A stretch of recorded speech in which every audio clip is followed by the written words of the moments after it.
Yes, people. How are you? Chelsea 2, Newcastle 0. I'm your host, Jem. I'm your other host, Dads, and this is JNA TV. Cue the intro. Don't know how I'm here, and it's you that I want to need. Feel your heart beat. Feel Yes, people. How are you? Hope you're all well. Hope you're all happy, and I hope whatever it is you're doing, wherever it is in the world, you are all healthy and enjoying your day. So, let's go through the match reaction. Newcastle beat Chelsea.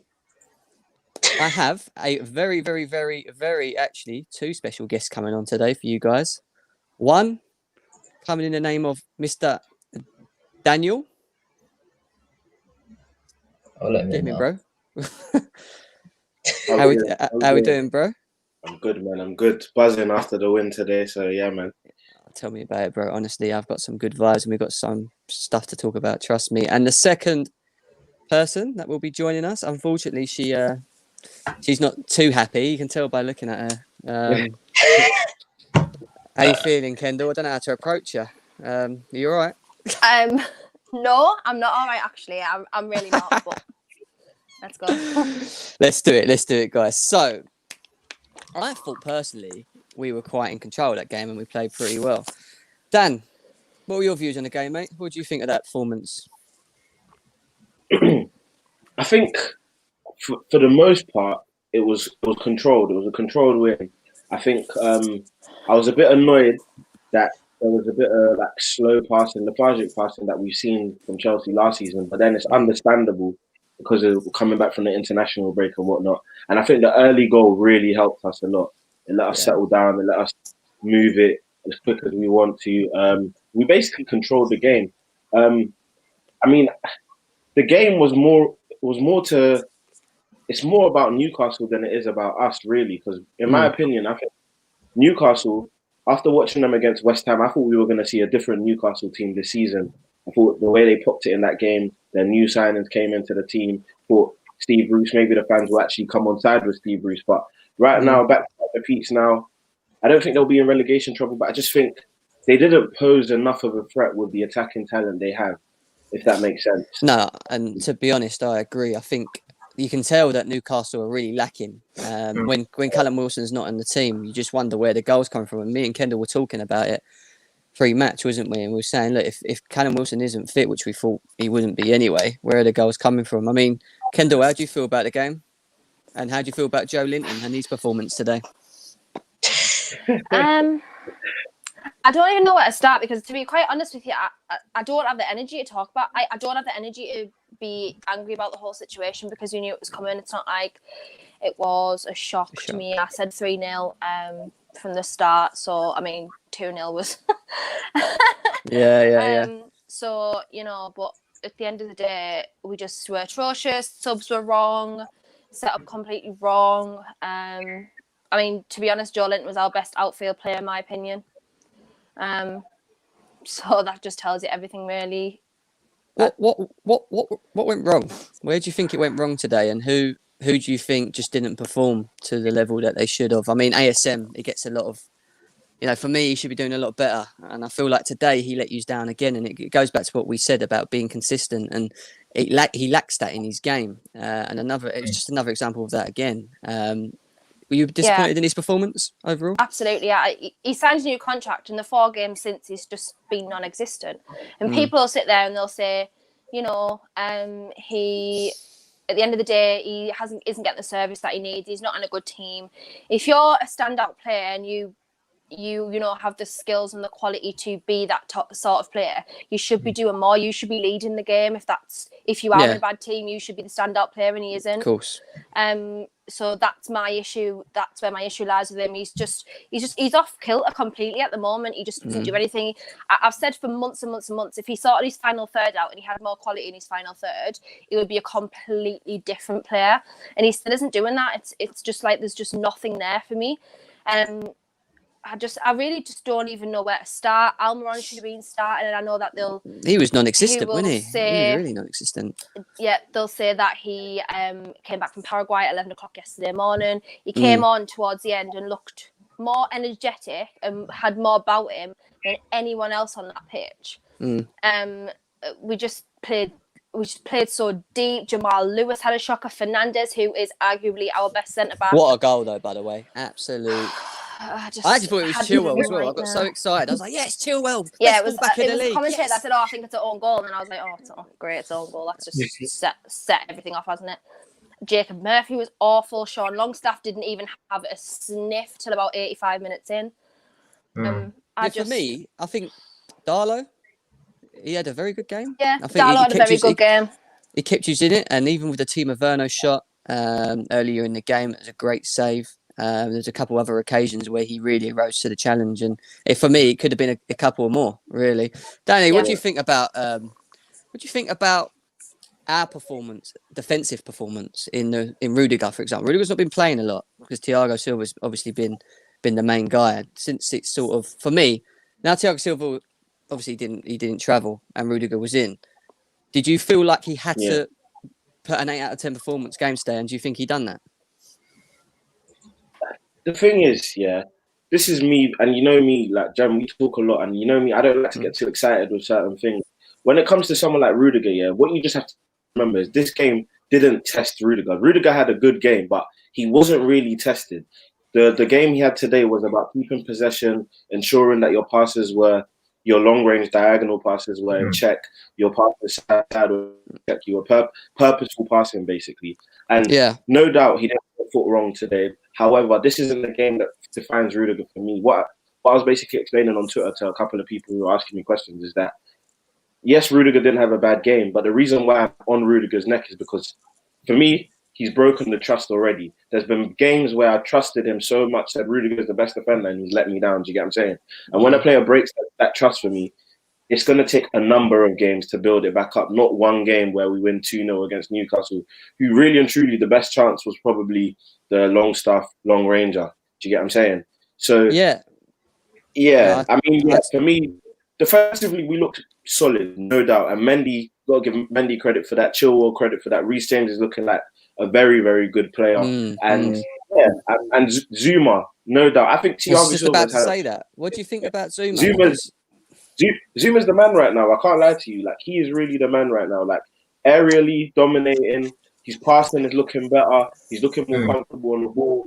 And I think you can't, or you can only attribute it to Thiago Silva's presence. Do you get what I'm saying? Because we always knew Zuma was capable of this, but he just needed that partner. And I think slowly Zuma could become that number one centre back rather than the number two if he carries on his performance. Thank you. In terms of quick question to Kendall though, in terms of Newcastle, because obviously I'd say Chelsea isn't going to be the game that defines Newcastle's season, if that makes sense. So where do you think the ceiling is for you and the squad you have now? Because you made pretty good investments this season.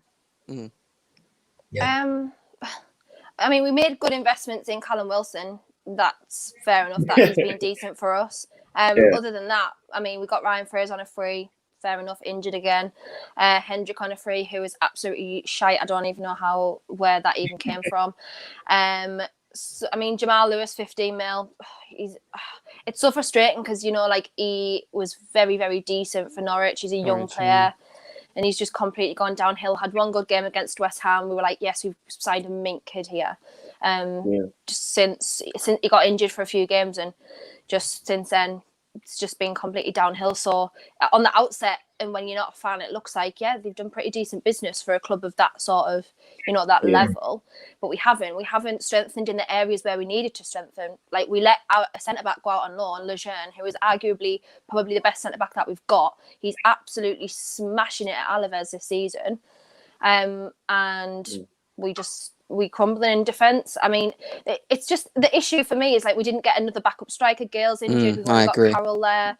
Wilson's injured now. So there again, we didn't do enough. We did business, but not enough business. If that makes sense. So that was where the struggle was. It showed again. We lacking in so many areas today. We've gone with the same formation as the past 3 games. Yet we have change the players in that formation. Yeah, but So it hasn't worked again. You had players, obviously, when we spoke before, there was players that you ideally wanted to start today, and they started. And for me, obviously, they didn't turn up, they didn't perform. Is it just one of them games where you just got to look at it and just be like, it's Chelsea, we wasn't expecting much out of it. We're not going to look too much into it, and we're just going to move on. I mean, is there a worry anywhere for you, even on that, based on that performance, going into other games, or not? Oh, massively, because I think at one point, it was just before the first half ended, Chelsea had 92% possession and we had 8% possession in the last 5 minutes.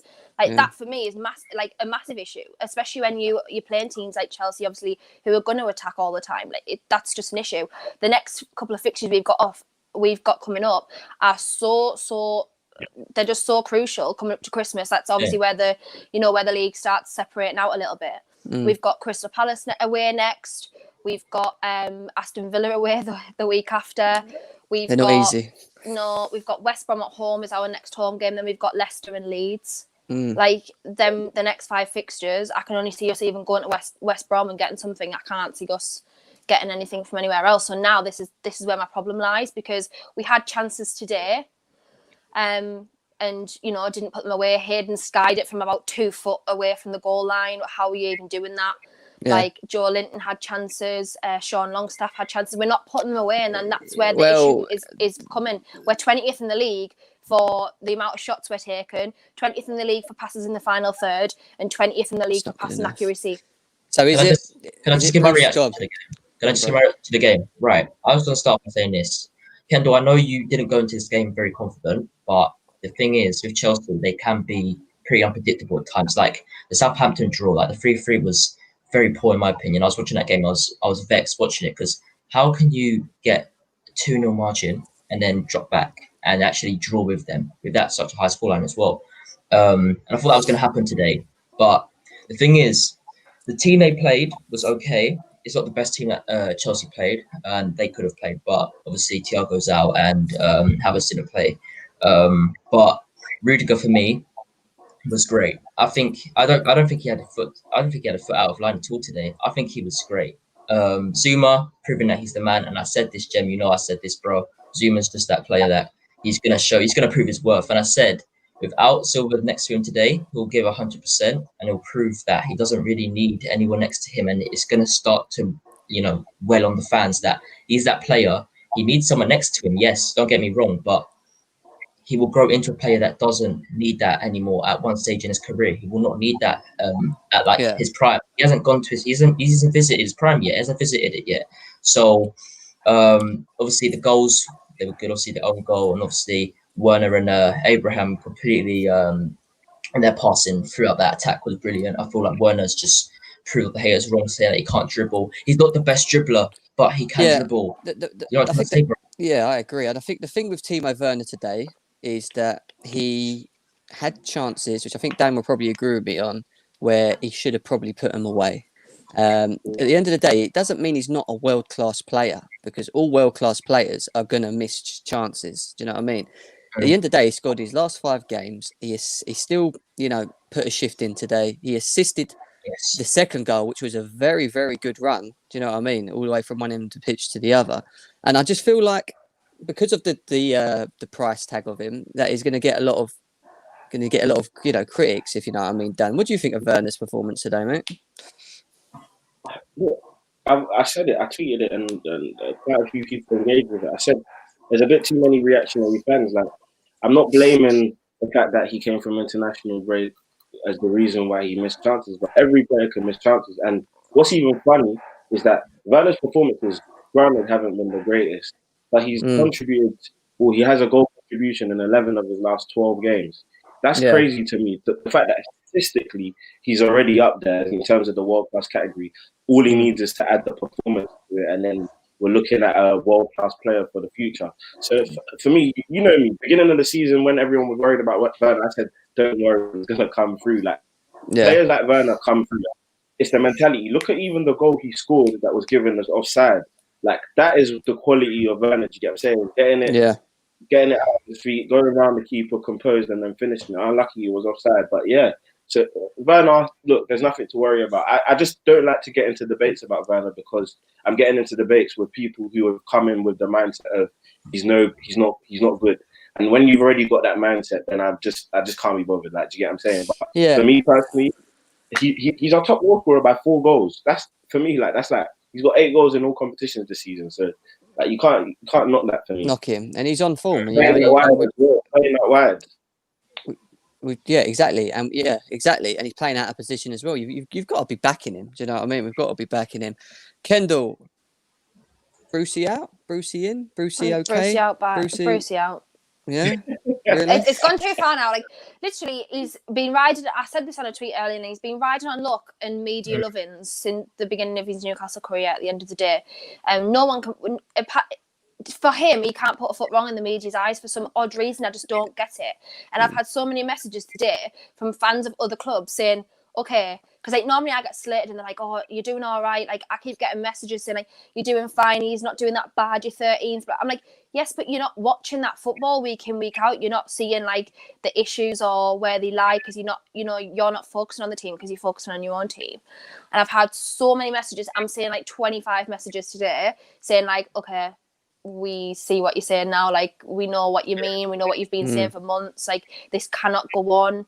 We've got no squad depth. They're now talking about introducing 5 subs again. If honest to God, I'm not lying. If they introduce 5 subs, we are literally so effed. Like, oh my God, we don't even have squad depth to have anyone from the starting 11. Like our starting 11 is not good enough. Never mind 5 subs. Like, honestly, I can't even deal with it. It's just not looking good. I'm just so stressed about it.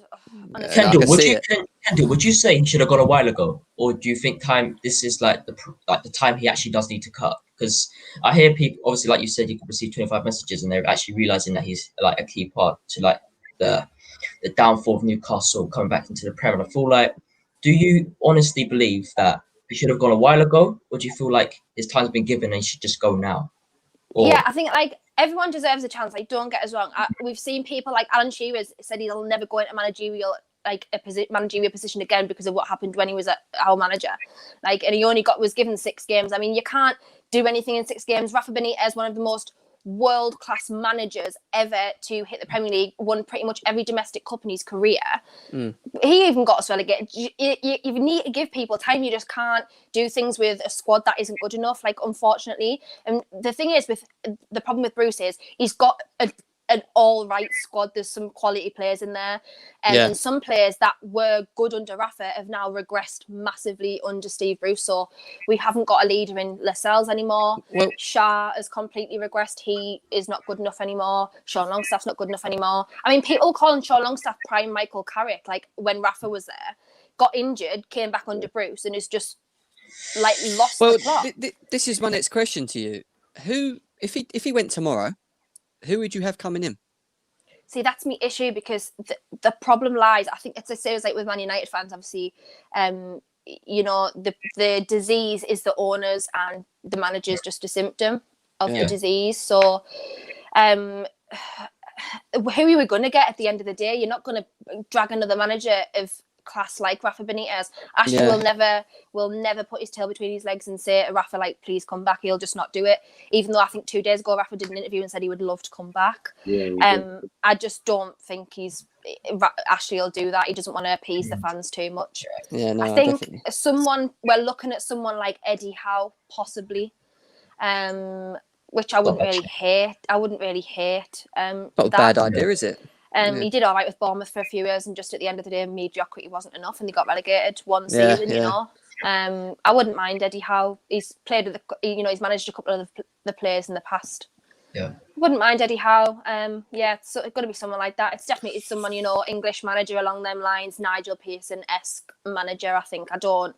Sam Allardyce. We're not pulling anyone. Oh God, if Sam comes back, I'll leave. I'll just never support football again. I just deal with that. Just say one thing? You got Andy Carroll though. You can do long ball football. Can I just say one thing though? The thing is, obviously now you're talking about that. I feel like if you get someone to replace him, it's going to be on an even stone, or it's going to be a massive downgrade. There's never going to be an upgraded manager you guys can get. Like, realistically, can get. That's the problem. Like, it's either decent on the same level, or it's just way below average and below the standard set with that manager as well. So 100% under that ownership now that we've got, especially when, you know, we're still in the air about the takeover, because no manager's going to want to come in for, say, 3 months, for example, when they're not going to understand, like, their job's not going to be long term. No manager's going to come and do that. So that's where my issue is, and that's why I think he'll probably won't go until we're further forward in knowing what's happening with the takeover. And he is Mike Ashley's long-time friend, so it's going to be hard to push him out, I think, unfortunately. That's the problem. Like, friendships grow, like, really tight in football, and the problem is, like, you would never want to throw your friend over the bridge. Like, why would you want to? You know what I'm trying to say? But sometimes, like, things come to an end, and I feel like it came to an end a while ago with this situation. But, you know, Jem, I'm gonna let you talk, bro, because I don't say too much about it, man. No, it's cool, bro. It's cool. Look, on brighter things, let's talk about Chelsea. Sorry, Kendall, we're gonna talk a bit about Chelsea quickly. Mason Mount and Kovacic. What do you think of their performances today, Daniel? What do you think of? How do you think they played? Because I'm having a bit of a what's the word? A bit of a Barney at the moment with David, and he seems to think. I'm going to quote him now. He seems to think that Mason Mount today was the worst performer on the pitch. Really? Yes. Yeah. You know, when we're back on the terrace anyway, and I see David, he knows he's not. Like, the thing is that I already know what David thinks. Do you get what I'm saying? And when I talk football and when I talk Chelsea, I'm not on the mindset of trying to convince someone else that like this is the way. But clearly, when you're saying things that are just flat out wrong, then there's a problem. You know what I'm saying? Was Kovacic better than him, or was it vice? Or were they just as good as each other? What would you say? If I had to pick, Mason Mount definitely was better. If I had to pick, but they were as good as each other. Like, I feel like today's win like wasn't about someone excelling. I feel like everyone was just like calm. We kind of floated through that game.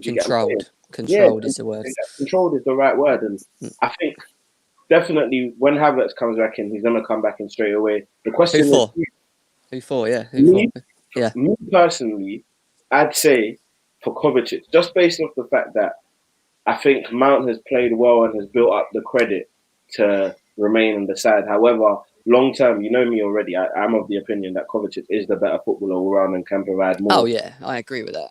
But the thing is, I'm not fast. Like, do you get what I'm saying? When the squad, everyone's playing well, and you can rotate and you can literally switch. Like, it's the Tammy thing. Tammy's playing well right now, and I'm happy with that. When Pulisic comes back in, scored today. Exactly, scored again today, and it's like, yeah, man. Yeah, you know, the only critic I have of Tammy Bambi Abraham, is he's goes throughout the games, and like, you know, Werner's been pushed on the left, and he's more, even though he comes in central, he's playing more of like the Pulisic role, where he's having to drive down the wing to then get the ball wing, otherwise they're going to cross paths. So he's done that quite a lot today. And the thing for me with Tammy Abraham is that sometimes I just find him that he's always in the wrong position at the wrong time. He's never where he should be. And if that was Christian Pulisic running with the ball and crossing that, and Timo Werner's in the box, you know he's going to be in the position he needs to pull it in the back of the net. Perfect example is the Werner cross. Yes. He was on his heel, you know what I'm saying? And no. So, and that's the only criticism I've got of him, is that he needs to improve his reading and understanding of the game, if that makes sense. Yeah. But overall, you know, he had a good game, and I can't sit here and say he was poor, because no one was poor. I thought Reece James had a very good game again. He's very solid, and I feel like he's cemented that position more so. Kante, he's just... Kante was, if there was an outstanding player, he was the outstanding player. Can I just say one thing, though? Go on, bro. Listen, the thing is, I barely saw him today, but the thing is, I knew that half of the red balls going up upfield were from him. The thing is, he's a backbone player. If you don't, that's the thing. You don't need to see him to know that he's doing something. You know what I'm trying to say? Personally, I'd give him a high rating if we were doing ratings. I'd actually give him a high rating today, man. The guy is just class. He keeps proving. We are going to rate him. Unfortunately, Kendall, we're going to have to rate everyone from Newcastle to Chelsea quickly. 0. Well. Cardallo can have a 6, and then let's be done with it. So we just keep it short and sweet. There's no. Yeah, keep it short and sweet. 0. No. Okay, Not Joe even Linton can have a 2. Joe Linton can have a 2. She's so pissed. That's all right. Darlow can have a 6. No, Darlow can have a 7. He was really decent today. It would have been more if it wasn't for him. Other than that, they can all just have a 0. I've never ever seen you this vexed. You look so annoyed. Yeah, like, it's same. really got Normally to you I'm pretty today. fair. I'm normally pretty Yeah. fair, and I'm normally biased, and I just, I look at things on like a sort of objective level. Like I just look at things from a football level rather than like like a subjective level, and my feelings get involved because I just think that's like the fairest way. But I can't be arsed. It honestly, it's completely drained my energy today. Like I watched every game with my granddad and my brother, and like we've continued to, obviously in the recent times since we've been allowed to mix with another household, continue to watch it. And like even my granddad today, like at half time was like, I just don't want to watch this anymore. Like it's just like it was just hard to watch. It was just like what is even the point in watching it when you know it's going to get worse? Yeah. Before we go into the ratings, I just want to read out this comment by Destroy iOS. Thanks for coming in, mate. I just want to say, he says, Tammy Abraham is very underappreciated by Chelsea fans and football fans in general. Underrated baller. Yeah, I completely agree. Slander that we were getting today, he was getting today was very not nice to see, because everyone's saying that he's not good enough for Chelsea. He shouldn't be starting. Then I said he'd score second half, and he did. So we made him look like prime Ronaldo. Yeah, and then this is what I was about to say. Like, we can easily forget this as well. Newcastle did not play well today, and it wasn't like we had to play. I don't think we had the greatest of games, Daniel. What do you think? I don't think we actually had to do. What I'm saying is we didn't have to go up to like third gear. It was like we was always in first gear and plodding along, playing our football. Just in control. There was no because Newcastle wasn't really putting it on us. In my eyes, I don't feel like you saw much. And for Mendy, for example, other than Longstaff's shot, which he wouldn't have been able to save anyway, like there was not really much for him to do, really. He saved a lot, though, bro. He just saved quite a lot, and they looked easy. Yeah, but it's not saved. You know what it is? I know what you're saying. He's commanding. That's what it is. Like he does the things that every normal goalkeeper should do, but because we're not used to seeing that. Yeah, because we're not used to seeing that. It's like, oh my god, he's doing this. Do you get what I mean? Yeah, bro, I hear that. What do you think about Mendy and everything I just said? No, I totally agree. And in terms, this is what I'm literally saying. This game isn't the game this is a game that we should be winning. Like for a long time as Chelsea fans, we've not been able to say, oh, the game Chelsea should be able to win. Like we're going into this game thinking, Chelsea on the back of 3 wins on the spin. We're facing Newcastle, dominate 90% possession, but then we lose 1-0 to Joe Linton break. Do you get what I'm saying? Yeah. We're used to that. And finally, we've gone into a game, or one of these games, one of these bogey teams that we normally often find it hard to win. We've gone down, won quite comfortably, I'd say. And I'd even say, and add on top of that, even when we didn't play well, games are won by moments a lot of the time, especially in games like this where everyone's tired coming back from international break. It's the moments that won this game. One silly moment from Fernandes where Chilwell puts pressure on him, and another moment where Newcastle, their best spell of the game, during that 50 to 65-minute mark, they were pushing on, trying to commit men forward, and then we score on the counter-attack. Do you get what I'm saying? So it's the moments that won us this game, and it should have been more, really and truly. And but to be honest, I'm going to keep preaching it. Put some respect on Frank Lampard's name. There was so much, there's so much criticism of him at the beginning of the season because he was playing people in the wrong positions, etc., etc. But people didn't really digest and understand why he maybe was doing them things. We had injuries. Do you know what I mean? And this is what stressed me out. And people were like, "Oh, he's not good for the job. He's not the guy that's going to get us to win the league." At the end of the day, he's got a blimmin' good shot of it from what I've seen compared to other teams at the moment. He's got us playing. Probably, I think we've got the highest goals in the Premier League at the moment. Yeah, we're probably the most informed team in the league right now.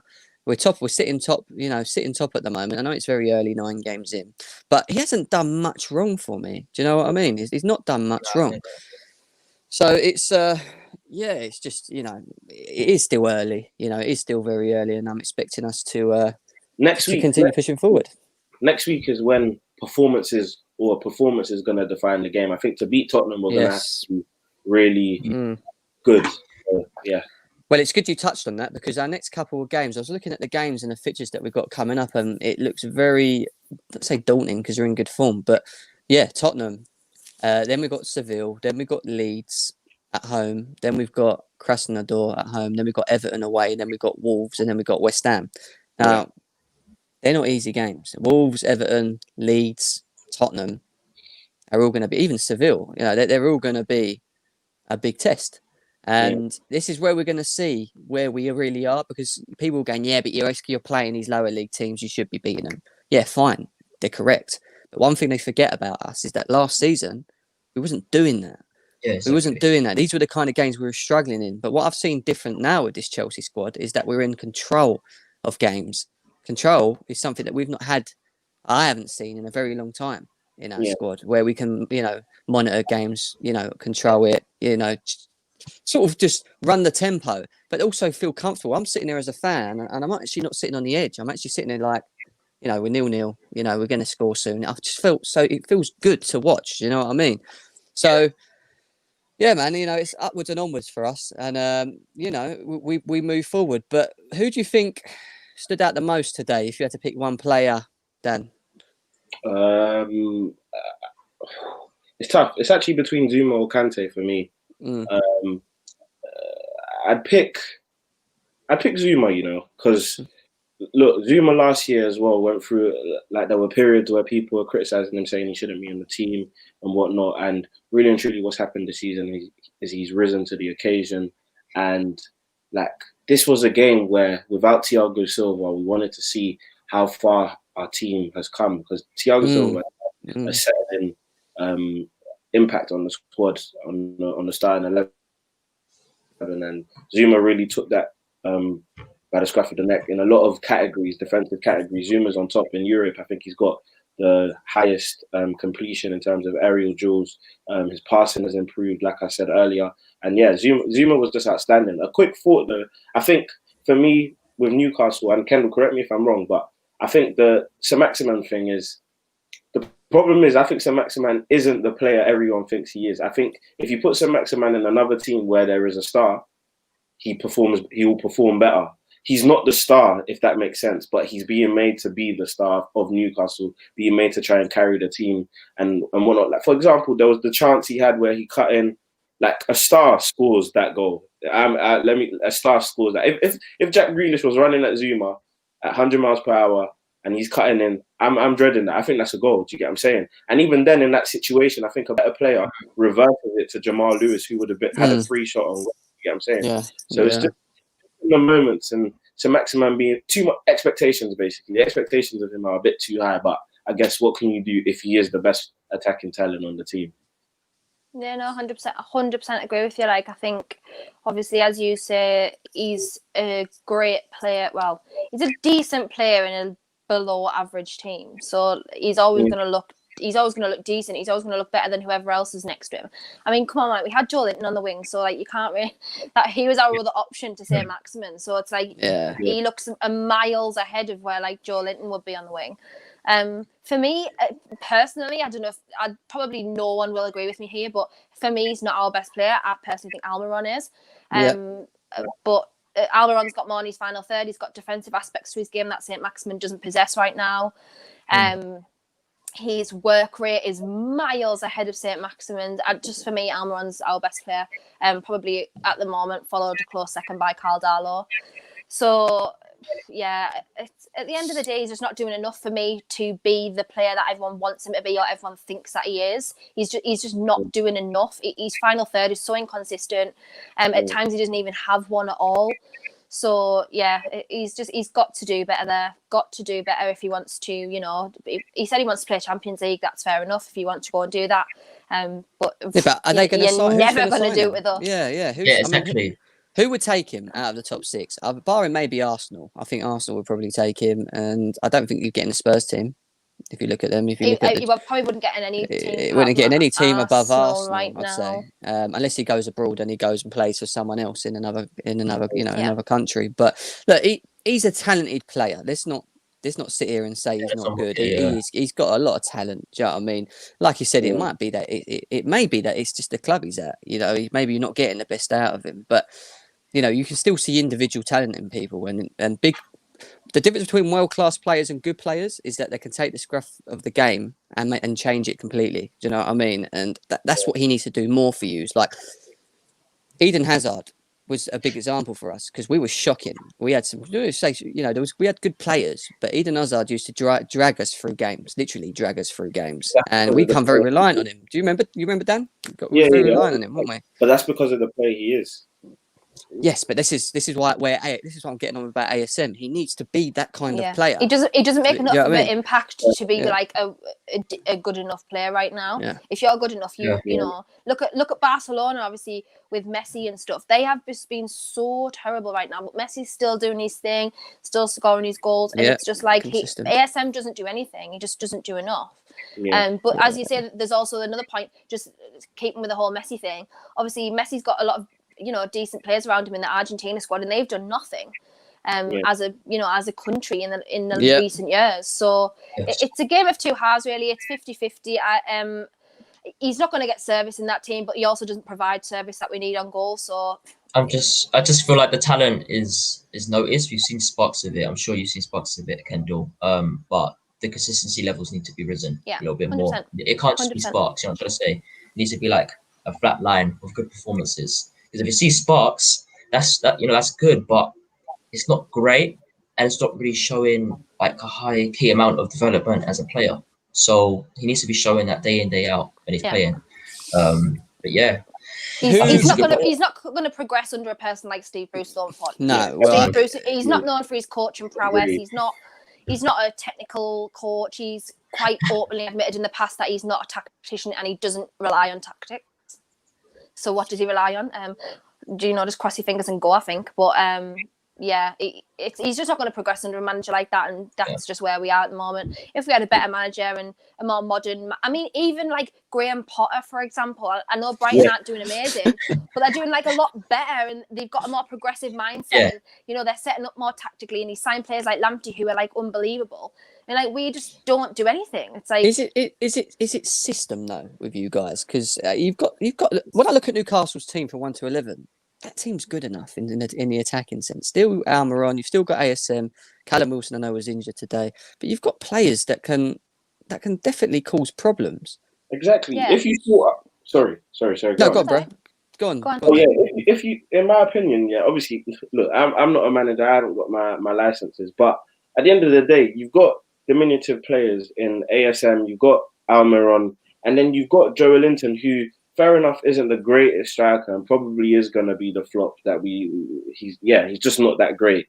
But if you set up your team in a way where you put your attacking talent out on the pitch and then on the training ground, you work hard to make sure that this attacking talent also provide the defensive work, then you've got a solid team. I think there's guys like Isaac Hayden. Yes, he's got the energy, but I'm just not a fan of these kind of players because I think there's opportunity for you to create a system where you get the best out of your attacking talent, but also have the workhorses and the guys that you need. If Newcastle play a 4-3-3 with maybe John Joe Shelby sitting at the base, I don't know how you feel about him, and then you've got maybe the long staffs to move the ball and then get it quickly to your attacking players, who knows what you guys could be going forward. I guess it's about trying to build a team that's structured defensively, because Newcastle are obviously thinking defense first. But at the end of the day, you're wasting attacking talent if you're concentrated on just literally playing a 5 at the back. Do you get what I'm saying? Yeah, and I just don't think Brucey is, to be honest, I don't think Brucey is the right manager for Newcastle. It doesn't fit the fairy tale, does it, of, getting you back up there. He's not the right manager for like a Premier League club, in my opinion. It's just he doesn't play Premier League football, and that's that's nothing to say to him or whatever, like his ability, but just his mindset and the way he likes to set up and his sort of approach to games is like a very championship. I get you. I agree, to be honest. If he's come out and said that he doesn't rely on tactics, then why the fuck are people still relying on him? I don't get it. You know what I'm trying to say? Like, it's freestyle football. Like, people could say Oli does freestyle football, but at least he actually runs tactics and tells his players what to do. You know what I'm trying to say? Like, if he's generally said he doesn't rely on tactics, I don't know why people are still like, oh yeah, let's keep him in the club. You know what I'm trying to say, bro? Yeah, no, I hear you, bro. To be honest, we've seen, like, for example, Chelsea are a good example. If you look at, obviously, our manager's Frank Lampard, he's played for us before, but then you look on the hierarchy, you've got Peter Cech, someone that cares about the club. What if Newcastle looked to sort of bring in, like, an Alan Shearer? Do you know what I mean? Like, someone, like, if there was more of the legends involved in the club, do you think it would just regalvanise the whole team and, like, rejuvenate them and just, like, do you know what I mean? Like, I don't think so. I think they need right now. She's gone. She's gone? No, I think No, I'm. Oh, right. I'm back. Sorry, I'm literally gonna have to jump off because my stepmom's ringing me. But right. yeah, I don't think even if a club legend came back, I don't think they'll do anything. We need a person who can deal with quality and deal with tactics, and I think that's where we need to be right now. But thank you for having me. Sorry that I'm no just gonna Kendall, man. No Really worries, Kendall, appreciate it. Take care of yourself. Thank you so much. Dan. Yes. Just talk a bit about Chelsea, just to finish off, mate. Yeah. Where do we go next from here? Like, what much more can we do? Like, in your head right now, do you see us as title contenders? Look, I think we've kind of been shoehorned into that bracket right now because of everything that's going on in the league. Like, everyone's saying, yeah, like Chelsea have to win. I think as a fan base, what we need to do is temper those expectations, because at the end of the day, what we've been able to do, or what we've managed to do, is beat the teams we're expected to beat. Yes. That's step one to being contenders. Step two now is when the big test comes, which will be next week against Tottenham. Like, if we lose against Tottenham, that's all of our hard work undone, I think, in one game. Do you get what I'm saying? Because it shows that we're still lacking something against the big teams. And that's very, very important, because now we're going up against a team as well in Tottenham who are also playing well. Very well, yeah. Dangerous players in Kane and Son, who they won't allow us what Newcastle did. So when they get their one chance, they will score their chance. Do you get what I'm saying? So we need to be just as clinical as them. Daniel, can I ask you a question though, bro? Bro. I just want to say this. You said a loss will like counter everything you've done, right? So it's like wash it all away. But if you lot draw, you're still going to go unbeaten. So if you got a draw, would you be happy with that? I think it depends on the performance.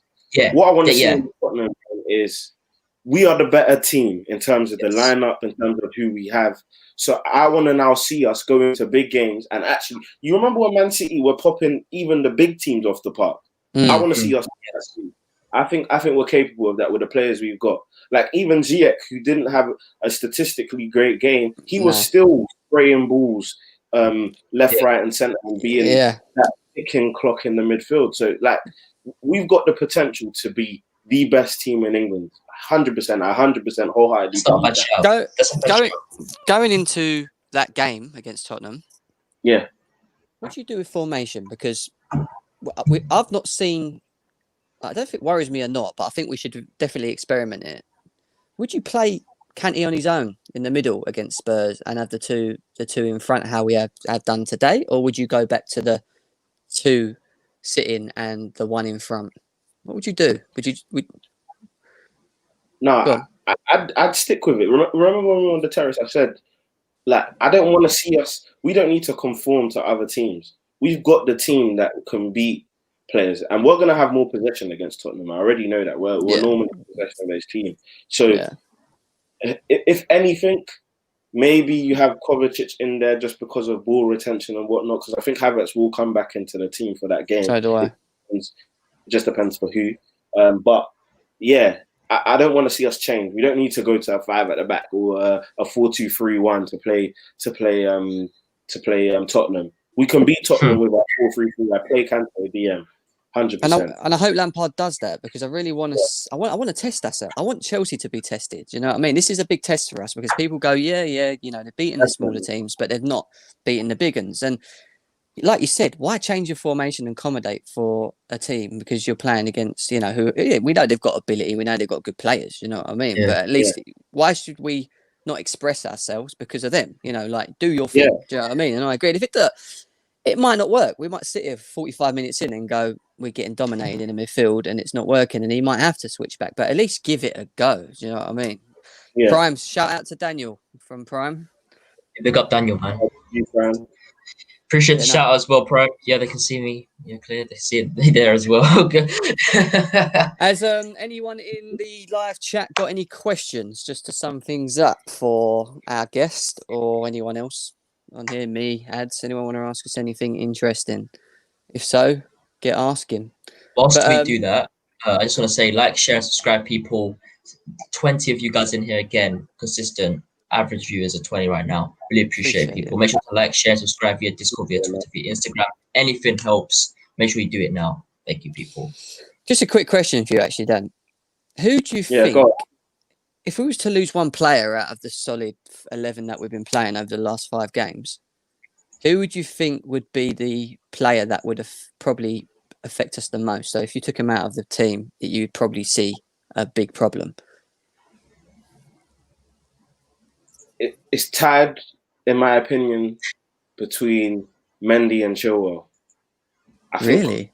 Wow. I would have gone Kante and Mendy. Do you know why I wouldn't say Kante? Because even without Kante, we'll score goals. Do you get what I'm saying? And I think we'll still be able to do that defense. There was a time when we were winning with Kante out of the team. Do you get what I'm saying? Yeah. So we've shown we can win without Kante. I'm not saying Kante is important, and but can we play this formation without Kante? That's my question, because I can't see Jorginho playing in a 4-3-3 with him doing what Kante does on his own. He hasn't got the legs, bro. He wouldn't be able to do that. He wouldn't be able to contain it. I think my reason for saying them two over Kante is because, not to say that losing Kante is not a big deal. It is a big deal. Just that Chilwell and Mendy are bigger deals. Because when you look at Mendy, if Kepa comes back into that team, it's just a clear difference in quality, in ability. I agree on that. That's you get what I'm saying? Yes. Yeah. And then on top of that, the Chilwell thing as well. Alonso, Emerson, both different left backs, but have glaring issues. Emerson, lack of concentration. Alonso, just lack of ability in terms of running and just the things you require of a left back. You get what I'm saying? So for me, the reason why they're big problems or bigger problems than Kante is because when the replacements actually concede for us, they concede goals. Do you get what I'm saying? I think Jorginho coming into the team isn't as big as a deal as Alonso or Kepa coming back into the team. That's how I hear that. I hear that. But do you know what it is for me? Why I mentioned Kante, and I don't know if you ever watched Terry's hexagon. He done a hexagon vid, and it was very clever and intricate the way he digested the whole formation of how we lay out.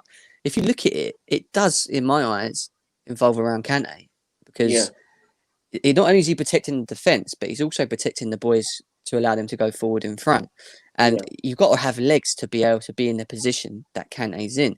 I think personally, we're getting the best. The reason we're seeing Kante in such good form at the moment is because you're playing him in his original position, which I was crying out for ages.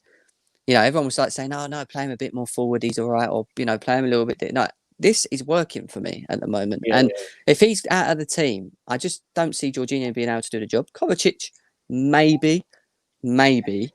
But you can't be throwing people like Mason Mount, can you?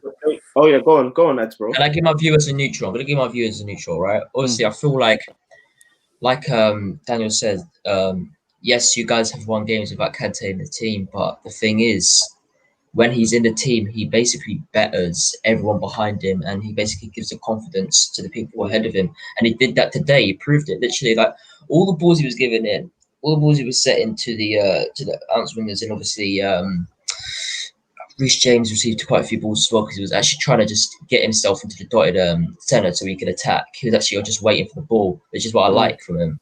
But Kante is a powerhouse. Like I said, when he comes up against us, I'm always scared.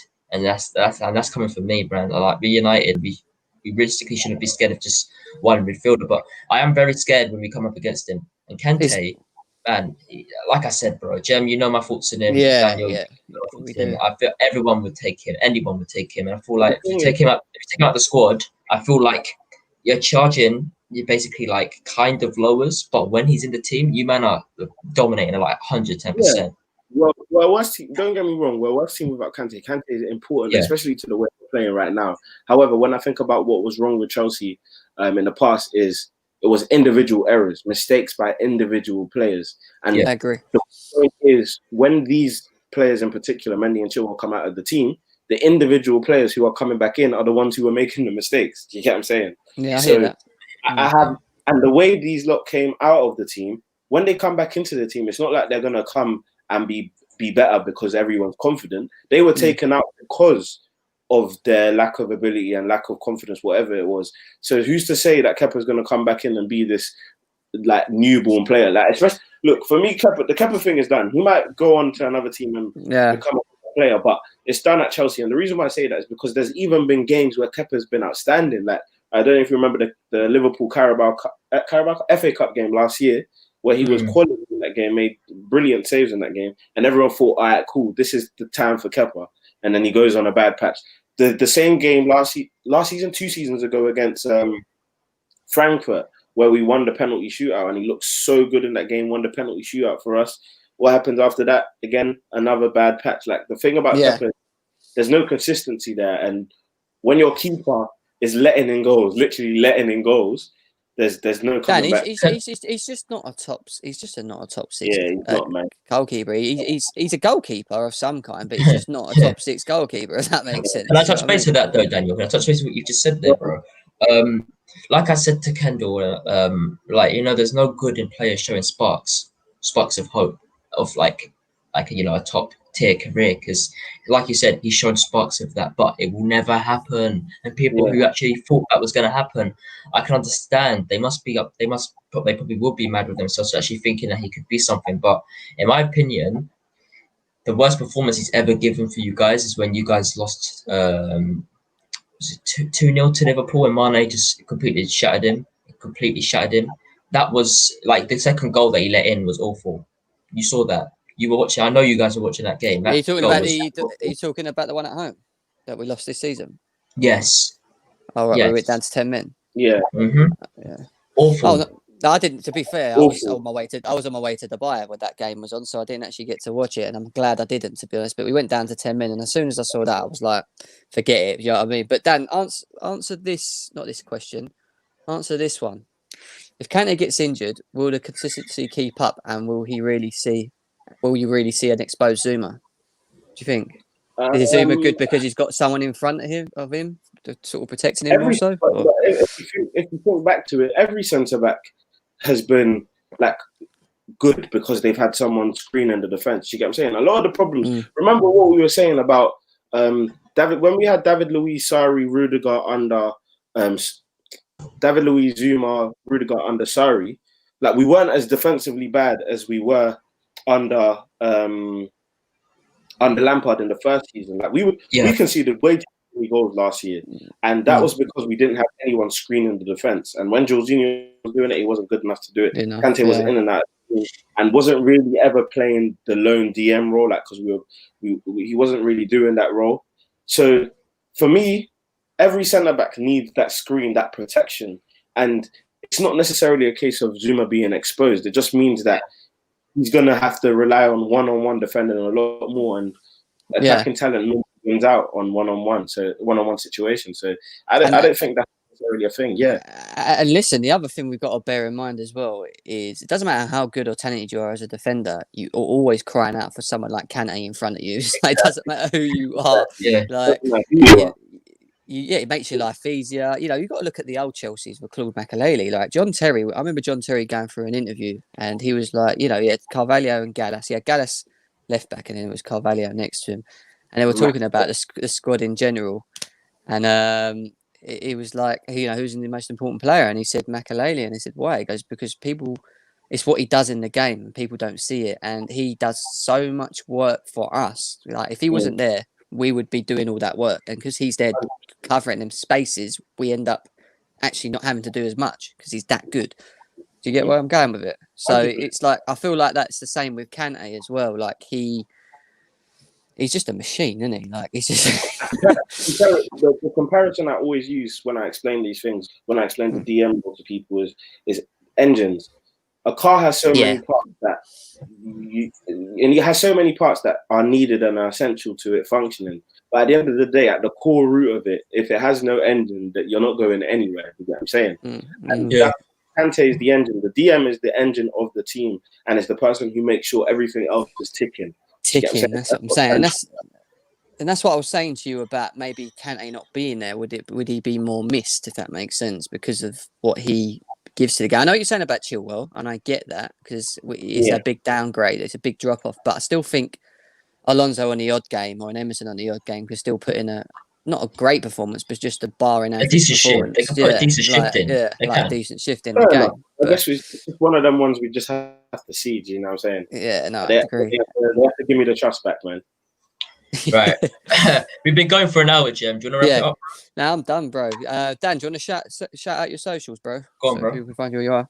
But yeah, Daniel, if you want to follow me personally on Twitter, see my tweets, Daniel Bamiji, as shown on screen, and then obviously my platform, Eyes on the Ball TV, on all socials, Twitter, Instagram, YouTube as well. Make sure you like, comment, subscribe to all the videos we got there. I appreciate the guys for bringing me on today as well. Always welcome, mate. And honestly, people get following and subscribing to Daniel's channel. They talk a lot of sense over there, and his intro is pucker as well. I've so seen it. Yeah. Get over there and jump on with that. Ad, do you want to sign us off? Guys, you know where to find me and Jem. As I always say, links will be down in the description. Daniel's will also be there, so make sure to go hit that as well. Guys, thank you so much for being here again. Daniel, thanks for coming on, bro. Kendall, thanks for also coming on. Guys, have been GNA TV. We're out. Peace. Record, I still want the act, not the ghost.